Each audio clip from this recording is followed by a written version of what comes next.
Hello, and thank you for joining us for Why Here? Approaches to Place-Based Teaching, Inquiry, and Technology. I'm Jason Harshman. And I'm Joanna Capps.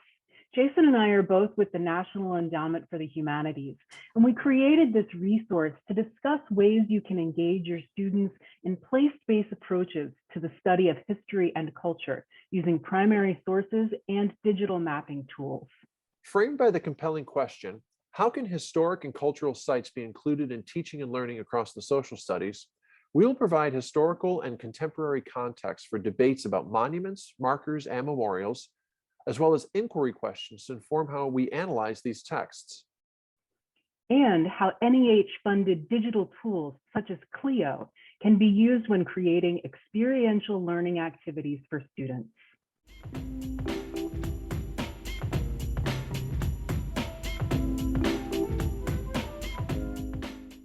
There is a long history of constructing and removing monuments and statues in the United States. In this 1859 painting, you see a depiction of the Sons of Liberty removing a statue of George III in Manhattan, New York, after a public reading of the Declaration of Independence shortly after its signing in 1776. Kirk Savage, author of Monument Wars about monuments in the National Mall, includes a story in his book about a debate in 1800 between members of Congress over whether to construct a monument to George Washington. Nathaniel Macon, a North Carolina congressman and later Speaker of the House, opined the following from the floor of the House of Representatives, quote, "Since the invention of types, monuments are good for nothing." Macon's argument is that the written word, not sculptures made of stone or other materials, preserve memory. Macon would go on to say about monuments that the country had no need for, quote, "pernicious acts of ostentation." 3 decades later, President John Quincy Adams noted that because the country was, quote, "swallowed up in the present," it had failed to care for preserving the past, stating, quote, "democracy has no monuments." As such, familiar debates about whether we should build monuments and for what purpose have a long history in the US. The past few years have been full of debates about commemoration, monuments, and remembering history, particularly with regard to the Confederacy and the US Civil War. There was great interest in building monuments around the country at the turn of the 20th century. In fact, from the 1890s through the 1950s, more than 700 Confederate monuments were built across the 31 states and the District of Columbia. In September 2019, artist Kehinde Wiley responded to the discourse surrounding the construction of Confederate monuments with his piece, Rumors of War. This bronze equestrian statue that stands 27 feet tall and is 16 feet long was first on display in Times Square in New York City before being moved to its current location on Monument Avenue in Richmond, Virginia. What questions can you ask when analyzing this source? Is the statue a primary or secondary source? What does the placing of a statue like this, even temporarily, mean for the place in which it stands? We now take 2 different texts, 2 monuments, 2 public sculptures that at one time were standing on the same Monument Avenue in Richmond, Virginia, Wiley's Rumors of War, and a statue of Robert E. Lee. What questions can we ask when we comparatively analyze these texts? When debating monuments, we must consider the place as well. So what does the placing of Rumors of War on Monument Avenue mean for how we think about this place? How can we discuss its symbolism and meaning in contrast to the past and in the context of the present? Looking more closely at Monument Avenue, what has changed about who and what is present there? In September 2021, the statue of Robert E. Lee was removed. The Stewart Monument was removed a year earlier in July 2020. As such, we are reminded that places change. We think of places as being in progress and constructed, as always becoming. And who moves through a place and what is built there matters. Recent debates about Confederate monuments certainly strike a political tone, but that era and those monuments do not constitute the extent to which the processes and reasons for commemorating history and marking sites as having cultural and historic significance can be researched and debated. So what is involved and what should be considered when we debate monuments? There are over 200 statues of Abraham Lincoln in the United States, and 3 of them are in Washington, D.C.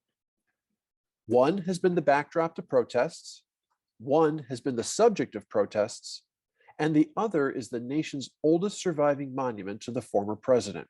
The oldest statue is located a few blocks from Ford's Theater, where Lincoln was assassinated in 1865.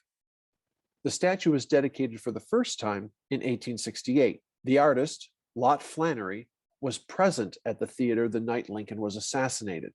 The statue has been removed and rededicated twice.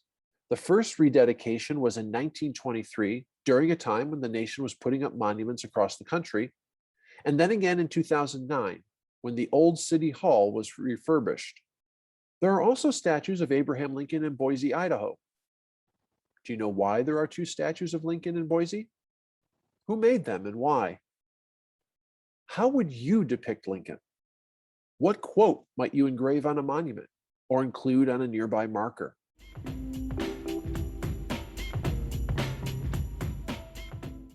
When we ask the question why, as in why was a memorial or marker built, we are asking that students consider intent and motivation. How can be a way to learn what the piece is made of, the process behind its creation, as well as who was the patron or the group responsible for funding it.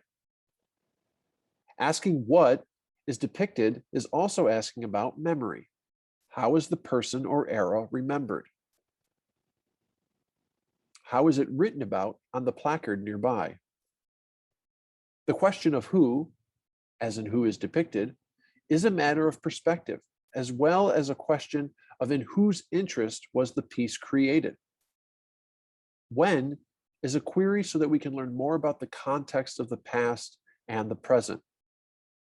Of course, investigating the physical place, the location, is a question of why here. And what if that place, a park or square, for example, is named after an event or person? What meaning does that bring to the space?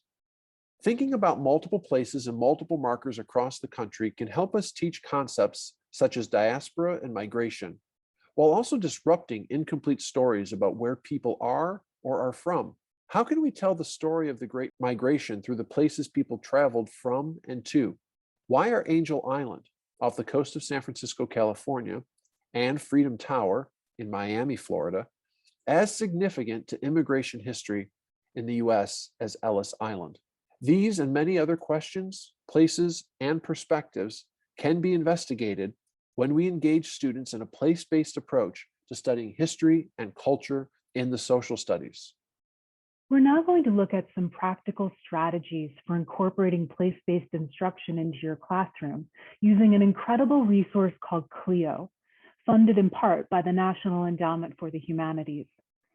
Clio is a crowdsourced digital mapping tool that serves as a guide to thousands of historic sites and cultural landmarks. This is a tool you can use to engage with your own local history, places important in your town and familiar to your students, or to have a virtual experience of a place too far away for a field trip visit. But it's not only an interactive way for your students to learn history from the ever-growing collection of entries and tours. Clio also offers your students the opportunity to publish their own historical research and writing by creating their own entries. We're going to be looking at the website, but Clio is also available as a mobile app. When you first go to the website or open the mobile app, you'll see that Clio is using GPS to show you places of interest close to your current location. I'm in Washington, D.C., so there are lots of monuments and important landmarks nearby. You can also search for entries by location, or if there's a specific site you know you're interested in, you can search by title. You can also explore by topic. Here are several collections that have been curated by Clio to highlight topics and themes you might be exploring in your course.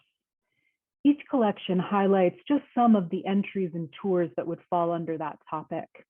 Let's look at this entry for the Civil Rights Sit-In at the Richmond Room in the African American History Collection. You can see here the individual pieces that go into a standard entry. First, the introduction text. This is the same information that would appear on a search page. Each entry includes the street address as well as 2 map views of the location. Historic or current photos with captions will also be included. The main text of the entry appears under backstory and context. This section tells the story of the location. What happened here and why is it significant? How does this event or location relate to other events? This part of the entry will usually be a few short paragraphs, though certain locations will require more information to fully tell the story. Because each entry is a piece of public scholarship, it also includes references to sources and places to visit for additional information. Students might read this entry as an introduction to nonviolent direct action and develop questions for further study or research. Where else were sit-ins like this occurring? What role did students play in the larger civil rights movement? You might have them describe whether they think this is an effective entry, what works in the narrative, what's missing or might be improved. We'll talk more about this type of entry analysis a little later. This entry is actually part of a tour, a collection of entries that are either in close geographic proximity or sometimes just thematically related. Each tour includes a description of how these sites are related and a map of the full tour. If you're in Richmond, you could use the mobile app to take a guided walking tour and also get a sense of how these locations have changed over time. But of course, a tour like this is also a great way to give your students exposure to locations they're not able to visit in person. And it's just a taste of how you might use Clio as an interactive text for learning content. Clio is crowdsourced, which means that the content is created by users, many of them students like yours.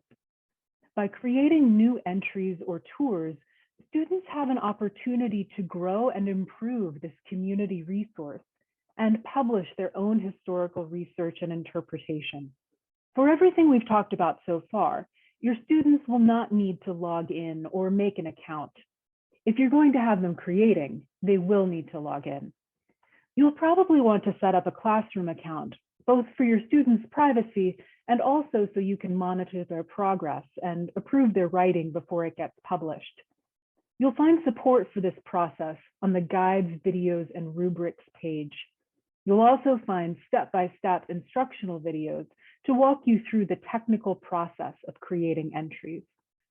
You can also find resources for using Clio on Edcitement, the NEH's online platform for K-12 humanities teaching resources. We worked with the team at Clio to develop a lesson plan for creating Clio entries, so you can guide your students through this process of researching the history and significance of a particular place, and then publishing that work for a general audience. The questions guiding this research project should bring out some of the essential themes related to place-based instruction. How can the surrounding environment become an entryway into historical inquiry? How can historical inquiry create opportunities for connection with and action in our surrounding communities? They'll also be exploring how to approach the process of historical research and writing. Completing this entire project with your students would be a multi-week commitment, but might serve as an update to some of your more traditional activities. If you've previously used a research paper as a major assessment, this might be a way for you to reframe what you see as the final product of that research.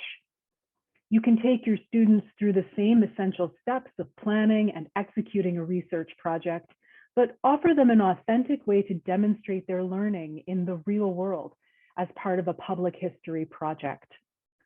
We've broken down the process of researching a significant location and publishing a Clio entry into 4 separate activities. The first activity is intended to familiarize your students with Clio. They'll need to understand the anatomy of a Clio entry before they start creating their own. But you could also use this as a standalone activity without completing a research project. You might guide their analysis with questions like, does the entry draw you in with a compelling beginning? Or does it merely repeat information about the location and name of the place or event? What kinds of sources did the author use? Is there a mix of primary and secondary sources? You can also have them gather their evaluations into a graphic organizer like this one. After exploring several entries, they should be able to identify what makes a good Clio entry and start thinking about the elements they would want to include in their own entries. The remaining activities in this lesson plan will guide your students through the process of historical research. You'll find handouts and support in this lesson for choosing a research topic, finding sources, making a research plan, and peer review. This lesson plan is designed to take students through the research process and culminate with publishing a Clio entry. But there are certainly ways to adapt these activities to the needs of your students or any time constraints you may have. One option is to invite students to improve an existing entry. For example, this entry for the statue of Robert E. Lee on Monument Avenue was last updated in November of 2020. So the text includes some of the debate surrounding the monument, but not the statue's removal in 2021. Students could make a contribution to public scholarship by adding this relevant recent information. Students can also use existing entries to develop a tour exploring a specific topic or theme. For example, as a summative assessment, you might ask students to identify the 10 most important locations of Revolutionary War events, providing explanations or rationale for each location included. Or you might challenge them to create a digital story map using Ellis Island, Angel Island, and Freedom Tower as a way to approach a more inclusive immigration narrative. You could also give students the experience of place-based learning and practicing research skills without publishing a public entry by creating a template as a handout or a presentation slide to share their research with their classmates. As you and your students work with Clio, you will certainly come up with even more ways to use this digital mapping tool in your classroom. In addition to place-based activities and resources for classrooms, the NEH provides professional development opportunities for educators to support them in the study and creation of materials for teaching about the intersections of place and time. The NEH's Landmarks of American History and Culture program offers residential, virtual, and combined format programs each year for K-12 educators across the country. Accepted participants receive a stipend to support their attendance at a one-week program so they can travel to and study at national parks, historic homes, museums, libraries, archives, and many more sites of historical and cultural significance. Email us at landmarks@neh.gov to learn more. Ed Siteman's Landmarks of American History and Culture Teacher's Guide is a perfect companion to those professional development programs. But any teacher can use this guide as a starter kit for bringing place-based instruction into their classroom. We also offer a teacher's guide for investigating local history and considering the perspectives of environmental humanities in place-based social studies instruction. You'll find this place-based approach infused into a number of our resources on Ed Siteman, including all of our commemorative Heritage Month guides. Thank you for staying with us until the end. We hope you found this video to be helpful as you plan experiential learning activities to support students in their learning and research. If you have questions or would like to discuss ways to use these resources in your classroom, please contact us at education@neh.gov or edsiteman@neh.gov.